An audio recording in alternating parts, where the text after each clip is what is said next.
The flashing red and blue lights cut through the soft gray of a Carolina dawn, painting the quiet street in violent colors. Officer Derek Callahan thought he had just bagged an easy one, some low-level thief casing the million-dollar homes of Crestwood Estates. He slammed the cuffs on the older black man in the faded black hoodie without a second thought, ignoring the calm, steady voice that kept asking for a supervisor. Callahan smirked. He was certain of his authority. He had no idea the wrists he had just locked belonged to a decorated two-star general, and that the full weight of the United States military was already rolling toward him. It was 6:12 a.m. on a cool Saturday in late March. The air in Crestwood Estates carried the clean scent of pine and freshly cut lawns. This was the kind of neighborhood where security cameras watched from every eave, and the cheapest house started at $2 million. Major General Samuel Whitfield had only been here 3 weeks. Freshly assigned to take command of the Joint Strategic Operations Center at the regional base 20 minutes up the highway, he had bought the big modern colonial at 42 Maple Crest Drive for the simple reason that it was quiet. At 58, he still ran 5 miles most mornings. Today he wore old gray sweatpants, a plain black hoodie that had seen better years, and scuffed running shoes. No stars, no ribbons. Just a man clearing his head before a brutal week of briefings. He stopped near the edge of his own property and dropped into a calf stretch against the low stone wall. In his left ear, a military-grade wireless bud kept him loosely connected to an early call with his chief of staff, Colonel Michael Torres, who was walking him through the overnight intelligence summary. 2 blocks away, a municipal cruiser rolled slowly past the manicured hedges.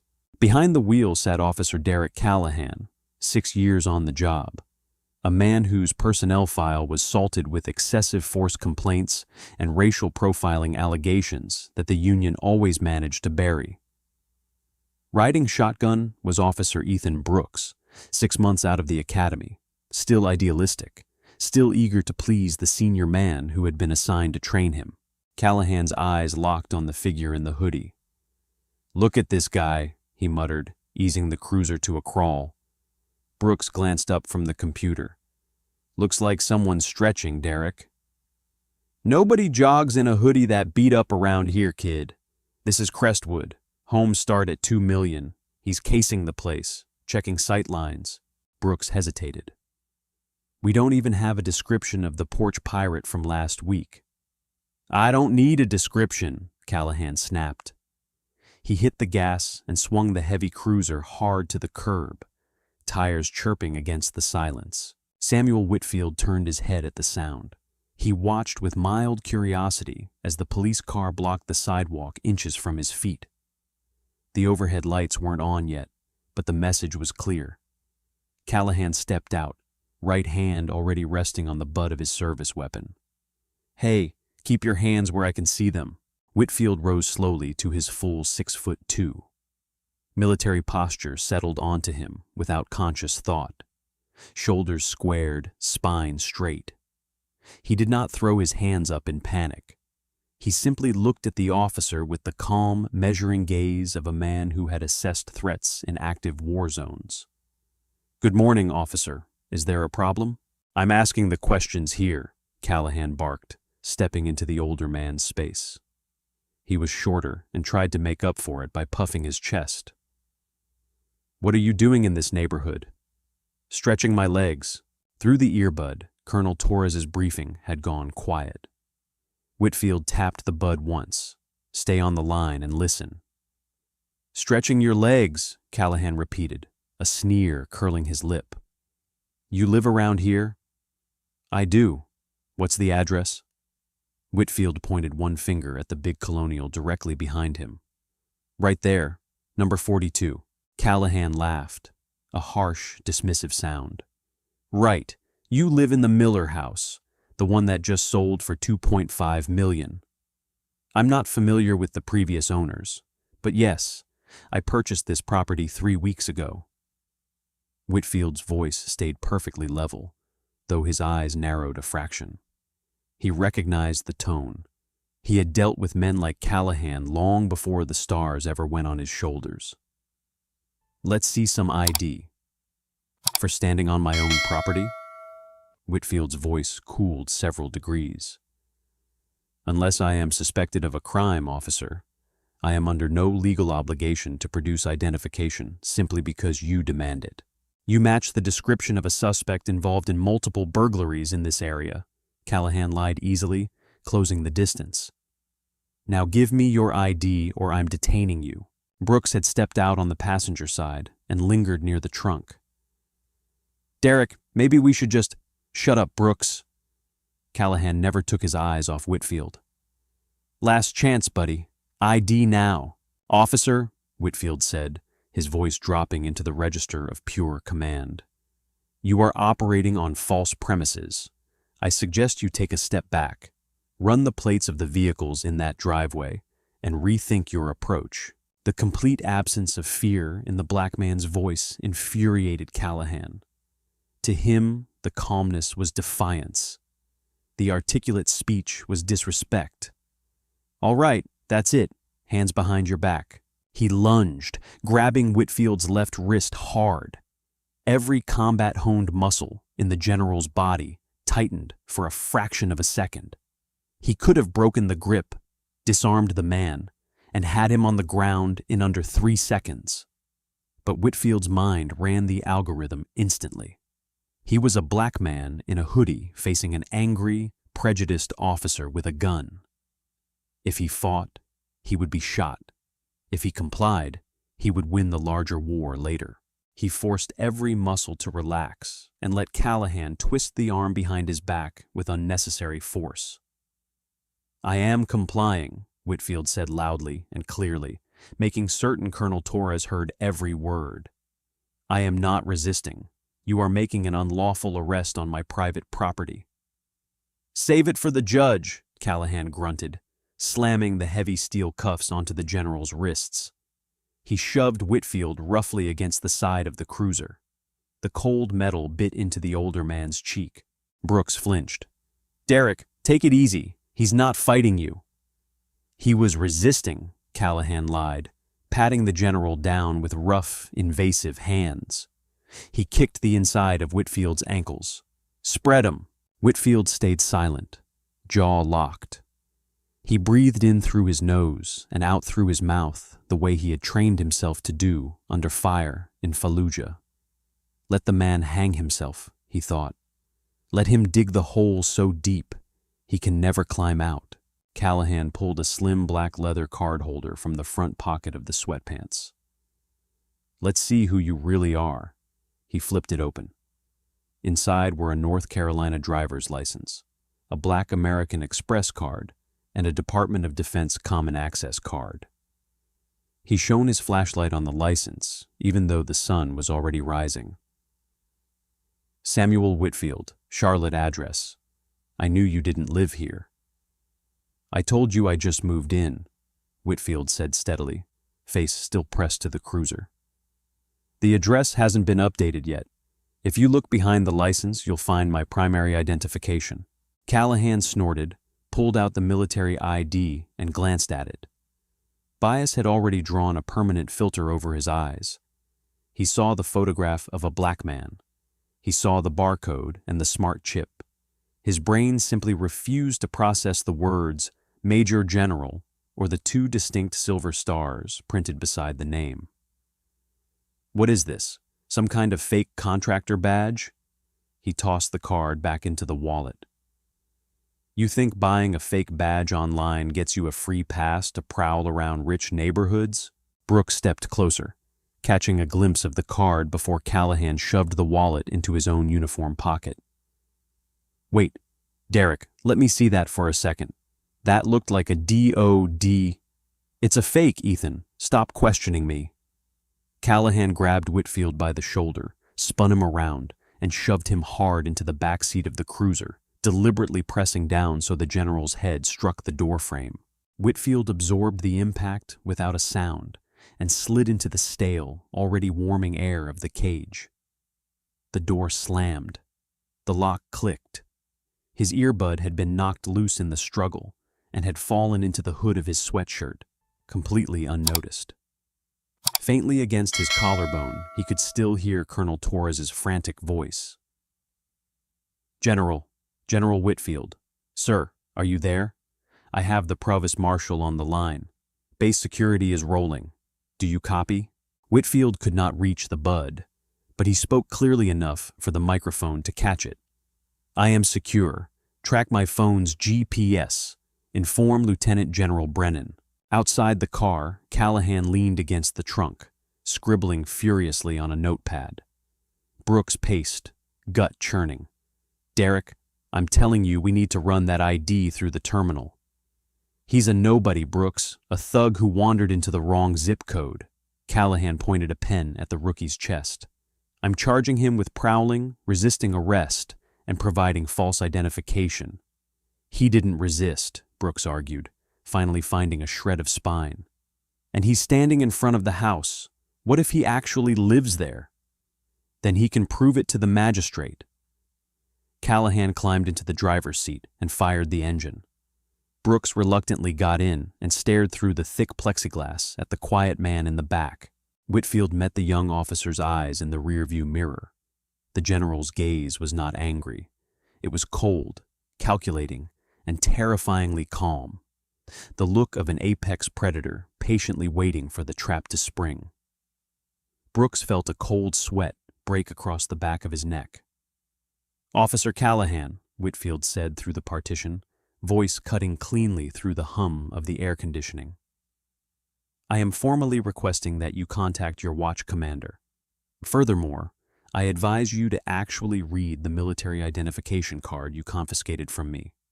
You have exactly one opportunity to correct this before it leaves your hands. Callahan barked a harsh laugh and shifted into drive. You watch too many movies, old man. You don't give orders back there.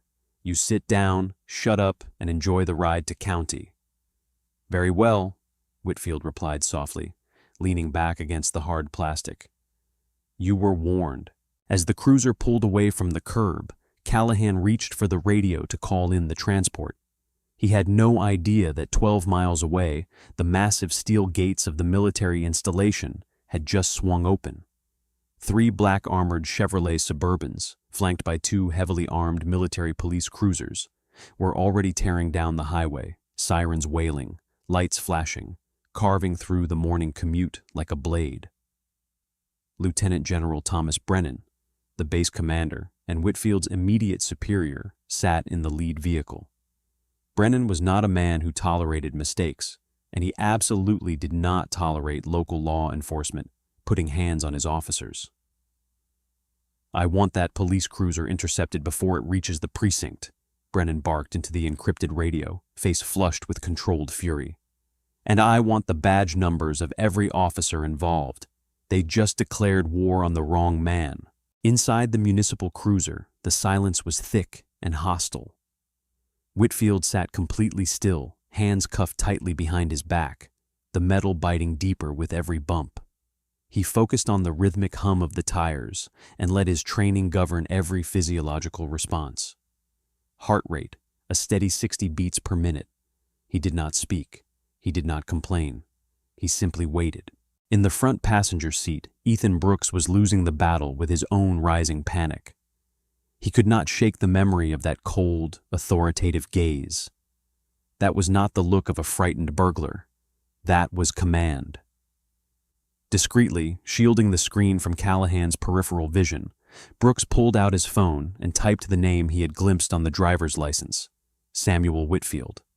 He added the words military and North Carolina. The search results populated instantly. All the blood drained from Brooks's face. The top hit was a Department of Defense press release dated 3 weeks earlier. There was a high-resolution photograph of the exact man sitting in the back seat. In the photo, however, Samuel Whitfield was not wearing a faded hoodie. He was in a pristine Army service uniform, chest covered in a wall of ribbons that included the Silver Star, the Legion of Merit, and the Bronze Star. On his shoulders sat the heavy silver insignia of a 2-star Major General. The headline read, Major General Samuel Whitfield takes command of Joint Strategic Operations Center. Brooks swallowed hard. His mouth had gone completely dry. He looked at his training officer. Callahan was casually chewing gum, one hand lazy on the wheel, completely oblivious to the professional suicide he had just committed. "Derek," Brooks whispered, voice cracking. "Pull the car over." "What? We're 5 minutes from the precinct. Hold your bladder." "No, listen to me right now." Brooks turned fully toward him and shoved the phone into Callahan's line of sight. "Look at this picture. Look at it. The guy in the back isn't a prowler. He's a 2-star general. He's the new commander of the base up the highway." Callahan aggressively swatted the phone away, face turning red. "Are you out of your mind? You believe everything you see on the internet? That's a coincidence. Or he stole the guy's identity. I'm telling you, the ID in his wallet was fake. It felt cheap. Now put your damn phone away before I write you up for insubordination." "He told you he lived at the $2 million house. The press release says he just transferred here. The ID wasn't fake. You just didn't read it." Brooks was almost shouting now, true panic setting in. "We need to uncuff him and apologize right now. We are kidnapping a federal officer." "Shut your mouth, Brooks," Callahan roared, knuckles whitening on the wheel. "I am the senior officer. I make the calls. This thug is going into a holding cell. And if you say one more word, I'll make sure you're riding a desk for the rest of your short career." Before Brooks could answer, the radio crackled to life. The dispatcher's voice carried an edge neither officer had ever heard. "Unit 4 Bravo, dispatch. Come in." Callahan snatched the mic.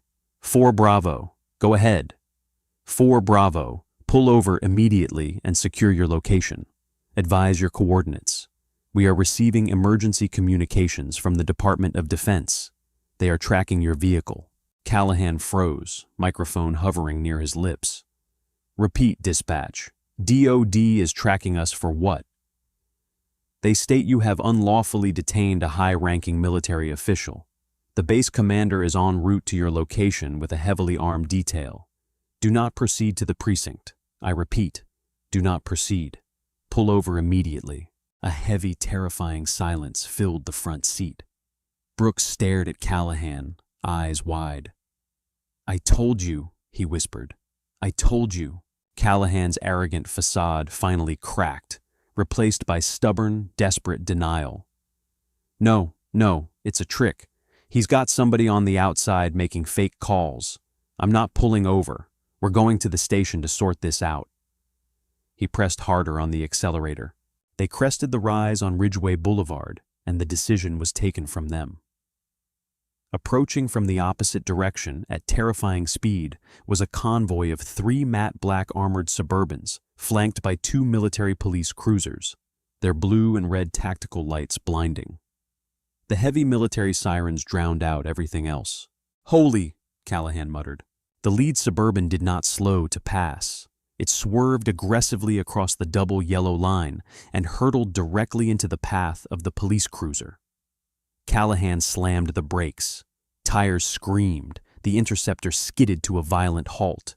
Instantly, the 2 MP cruisers whipped around the sides, boxing them in from the rear. The remaining Suburbans angled perfectly. There was nowhere to go. Before the dust settled, the doors of the military vehicles flew open. More than a dozen heavily armed military police poured into the street. Full tactical gear, Kevlar, ballistic helmets, M4 carbines held at the low ready. They moved with synchronized precision and established a hardened perimeter around the trapped cruiser in seconds. Callahan sat frozen behind the wheel, heart hammering. The flashing lights painted his pale, terrified face in alternating red and blue. "Hands where we can see them! Both hands on the dashboard! Now!" a burly MP sergeant roared, weapon aimed straight at the windshield. Brooks slammed both hands against the glass, hyperventilating. Callahan, shaking uncontrollably, slowly raised his hands to the steering wheel. The predator had become the prey. The air outside vibrated with the low, menacing hum of the armored engines. The military police had locked down the 4-lane road, stopping civilian traffic a quarter-mile in both directions. From the rear door of the lead Suburban stepped Lieutenant General Thomas Brennan. He was a towering figure with a chiseled jaw, piercing gray eyes, and an aura of absolute authority. He wore the utility camouflage uniform of the day. 3 black stars gleamed on his chest in the morning sun. He did not run. He marched toward the police cruiser with slow, deliberate steps, flanked by 2 armed MPS, and stopped inches from Callahan's window. He did not tap on the glass. He simply stared until Callahan fumbled the window down. "I am Lieutenant General Thomas Brennan, commander of the Joint Strategic Operations Center." Brennan's voice was dangerously quiet. "Step out of the vehicle slowly. Keep your hands away from your duty weapon." Callahan's voice trembled as he tried to summon a shred of bravado. "General, sir, I am operating under local municipal jurisdiction. You have no legal authority. Step out of the vehicle before my men forcibly extract you through the windshield, officer." Brooks didn't wait for permission. He threw his door open, shoved his hands high, and practically fell onto the pavement. "Don't shoot, please. I told him. I tried to tell him." Callahan, realizing he was completely outmatched and utterly alone, slowly opened his door and stepped out. The moment his boots touched asphalt, 2 MPs spun him around and pressed him against the side of his own cruiser. They stripped his service weapon and tossed it onto the hood.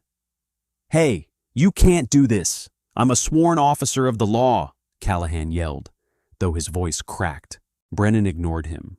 He stepped to the rear passenger door and looked through the glass. When he saw Major General Samuel Whitfield, the man who had saved his life during a brutal ambush in Afghanistan a decade earlier, sitting in the back seat in a faded hoodie, handcuffed like a common criminal, a muscle in Brennan's jaw twitched furiously. "Open this door," he commanded without looking back.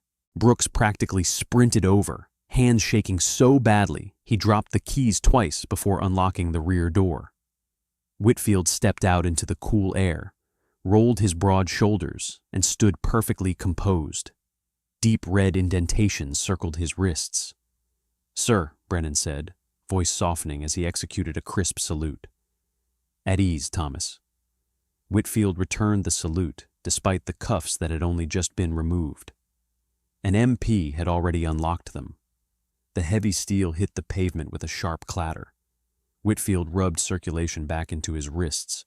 Brennan turned on Callahan, who was still being held against the car. The 3-star general closed the distance until he was inches from the local officer's face. "Who gave you the authority to assault and kidnap a United States military commanding officer?" "He was prowling," Callahan stammered, sweat pouring down his forehead. "He was wearing a hoodie in a wealthy neighborhood. There were burglaries. I asked for ID and he refused. When I searched him, he had a fake DOD card." Whitfield stepped forward, expression stone cold. "I did not refuse. I told you I lived at the residence you stopped me in front of. You confiscated my wallet, saw my driver's license, and when you saw my military ID, you declared it a fake without ever running it through your terminal. You didn't see an officer, Callahan. You saw a black man in a hoodie, and your prejudice made the decision for you." Brennan's eyes narrowed into dangerous slits. He reached into Callahan's uniform pocket, extracted the leather wallet, and held the common access card up directly in front of the officer's eyes. "Look at this card. Look at the hologram. Look at the smart chip. Look at the 2 stars printed right next to the name of a man who has bled for this country more times than you have drawn breath. You didn't verify it because your ego and your bias blinded you to reality." At that moment, the wail of approaching sirens announced local backup. A single municipal police SUV skidded to a halt near the military perimeter. Sergeant Jamal Rivera, the shift supervisor, stepped out, took one look at the heavily armed convoy, the disarmed Callahan, and the 2 generals standing by the cruiser, and the color drained from his face. What in the hell is going on here? Sergeant Rivera, I presume, Brennan said, turning his piercing gaze on the supervisor.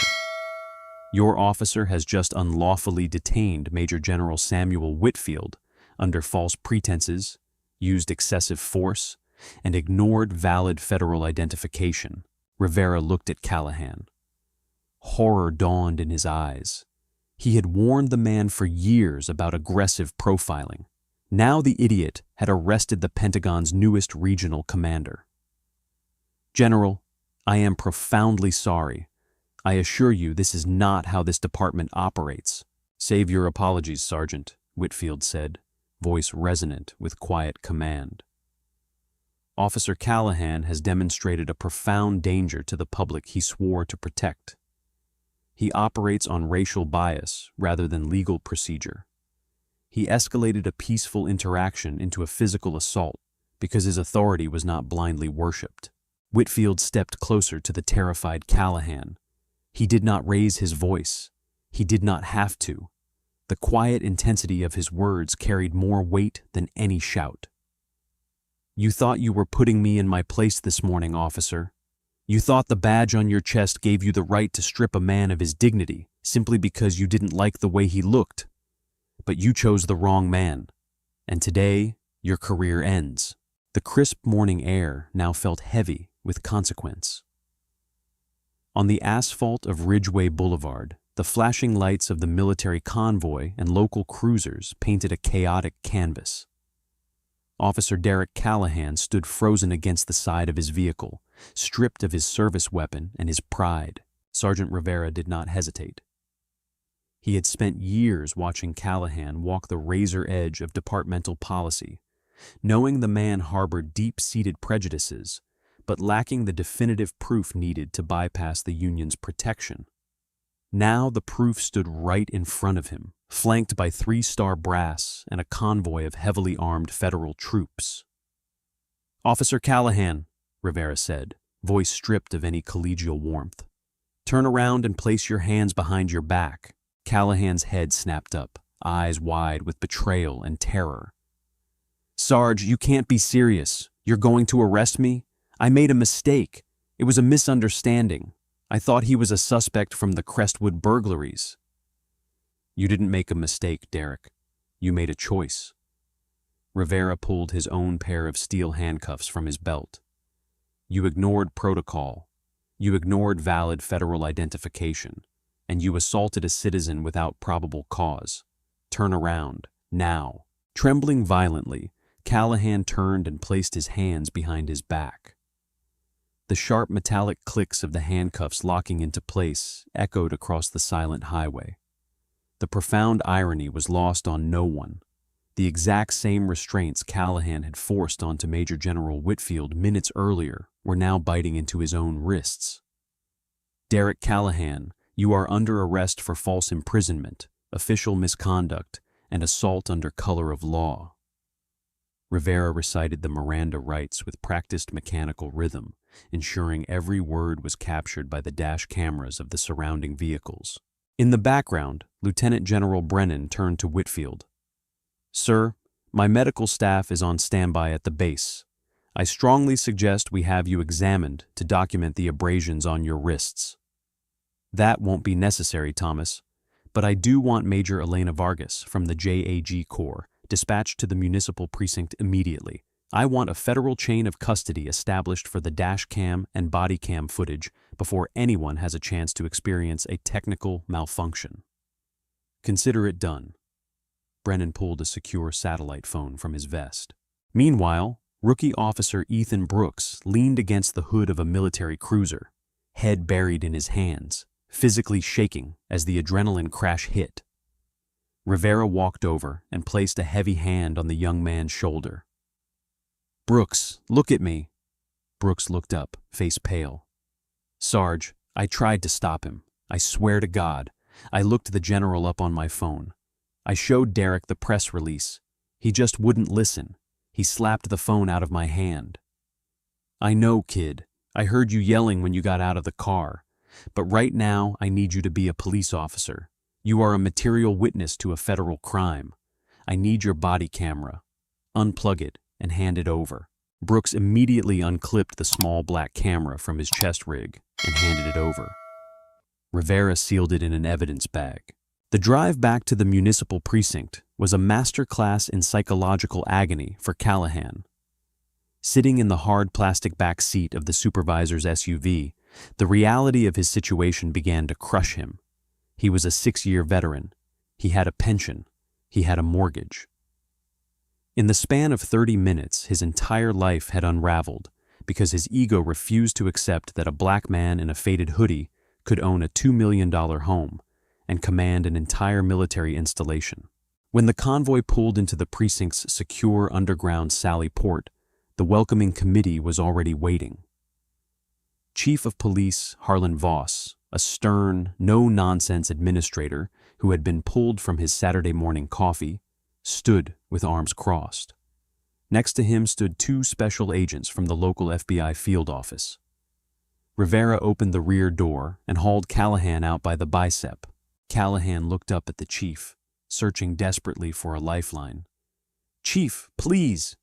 "The Union cannot save you from the Department of Defense, Derek," Voss interrupted, voice echoing in the concrete garage. "I just got off the phone with the Pentagon. You didn't just arrest a citizen. You detained the commander of the Joint Strategic Operations Center. The FBI is taking the lead on this investigation regarding civil rights violations.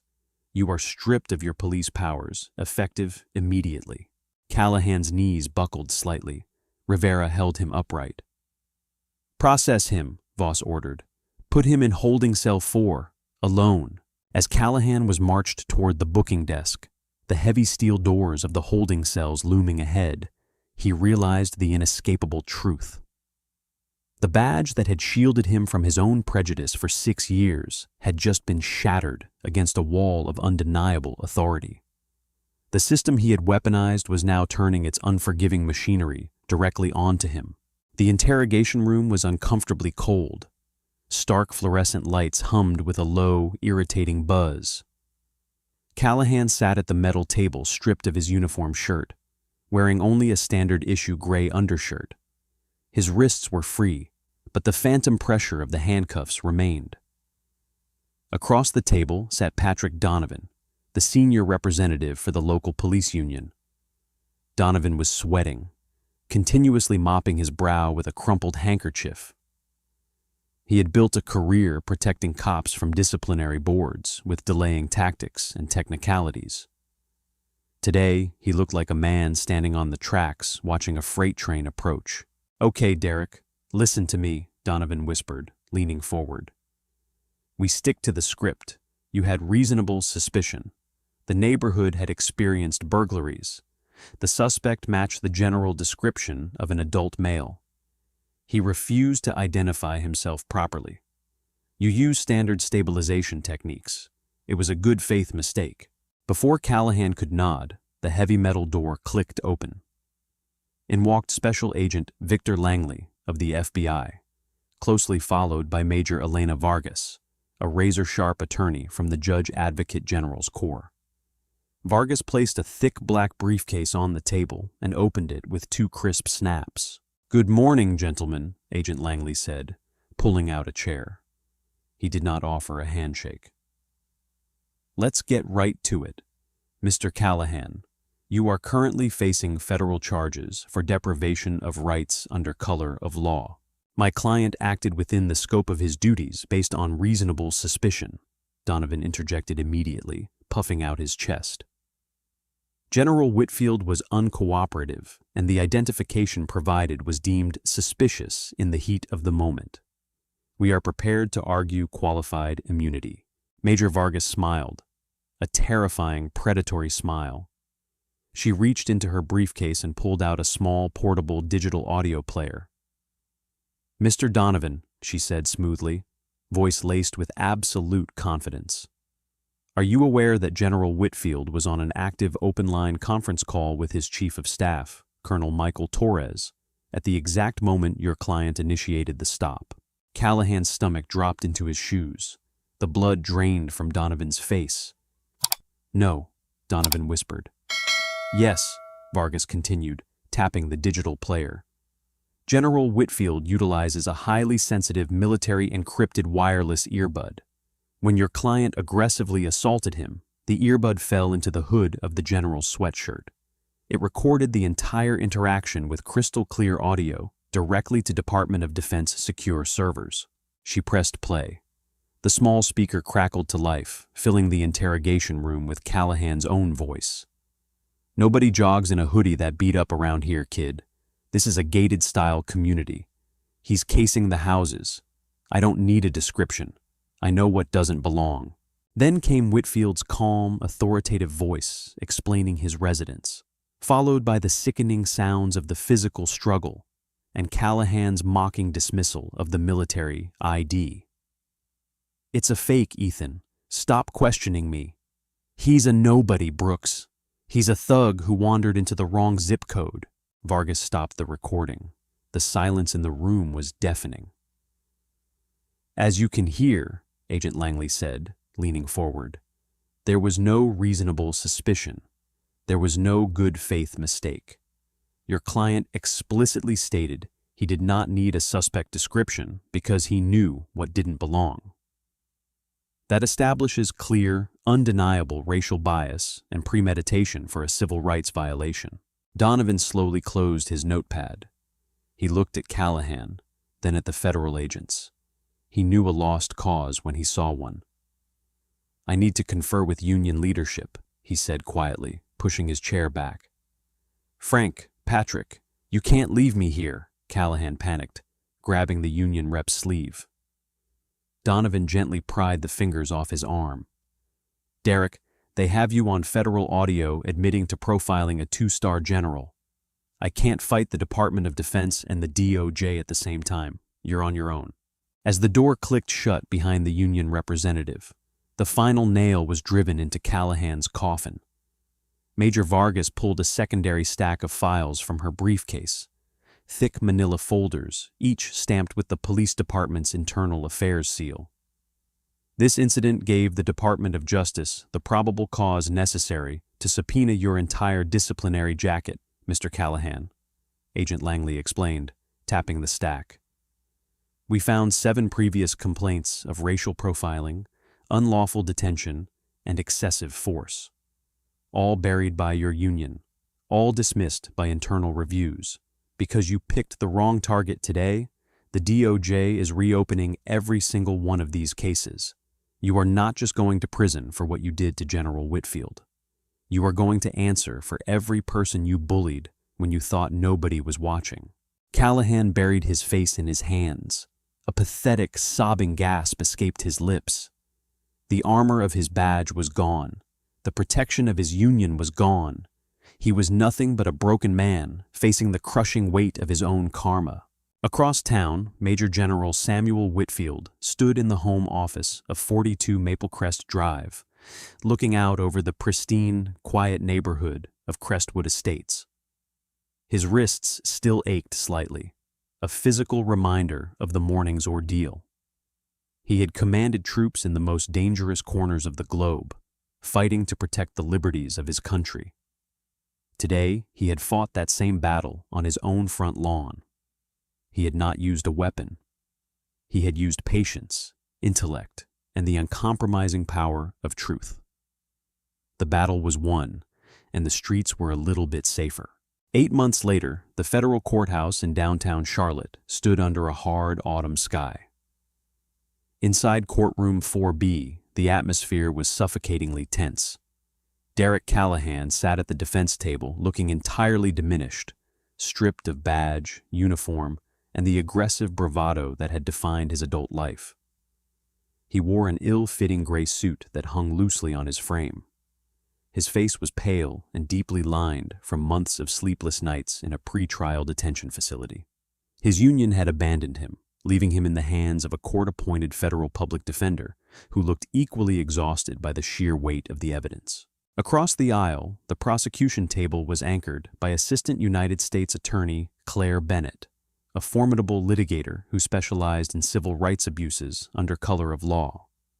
But the true center of gravity in the room was the man sitting in the front row of the gallery. Major General Samuel Whitfield sat in perfect motionless posture. Today there was no faded black hoodie. He wore his pristine Army service uniform.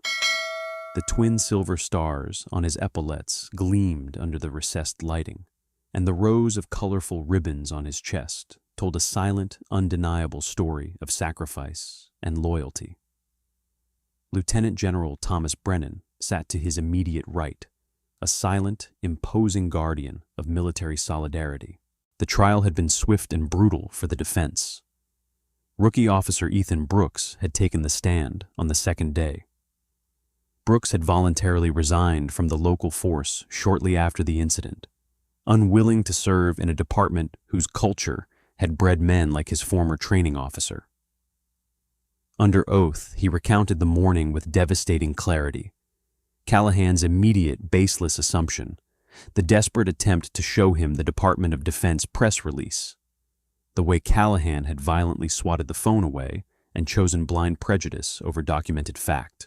But the fatal blow came when Prosecutor Bennett played the audio recording captured by the general's military-grade earbud.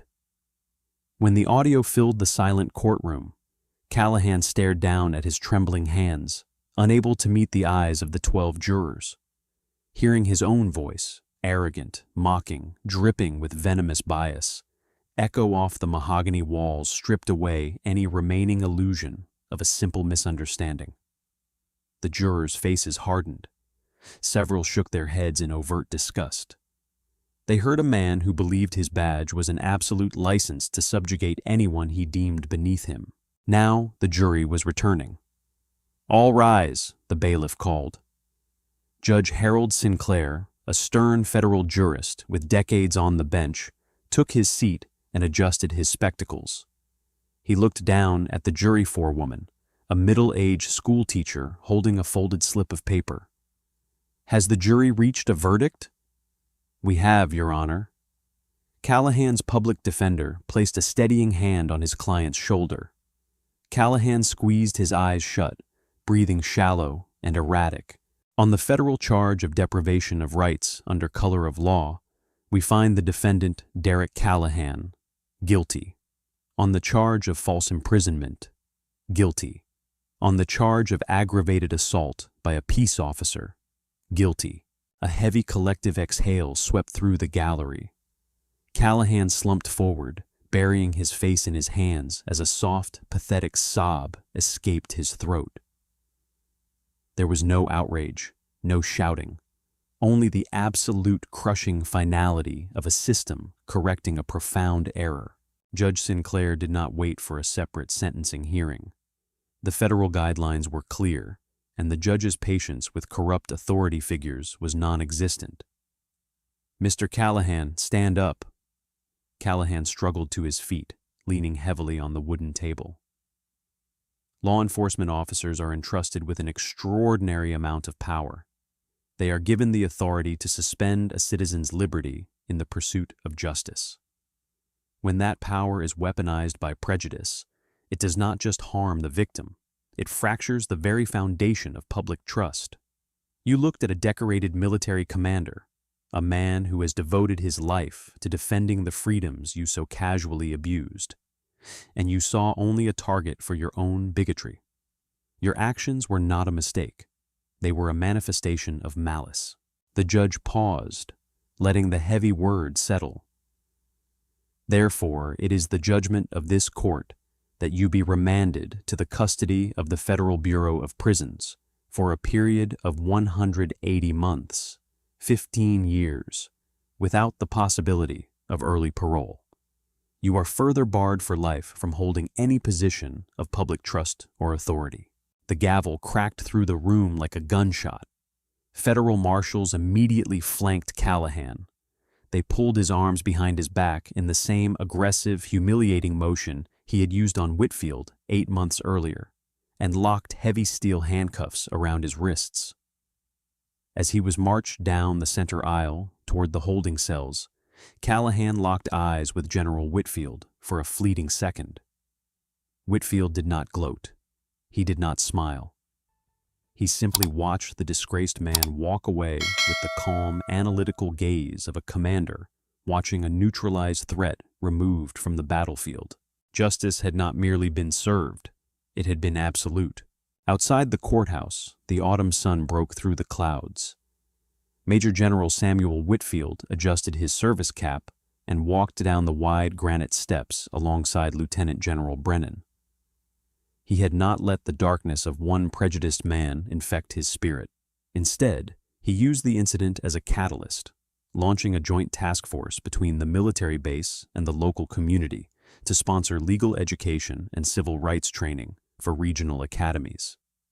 He turned an act of hatred into a foundation for lasting change, proving once and for all that true authority requires no shouting, no violence, and no intimidation. True authority is forged in honor, tested in adversity, and defined by the quiet, unyielding power of integrity.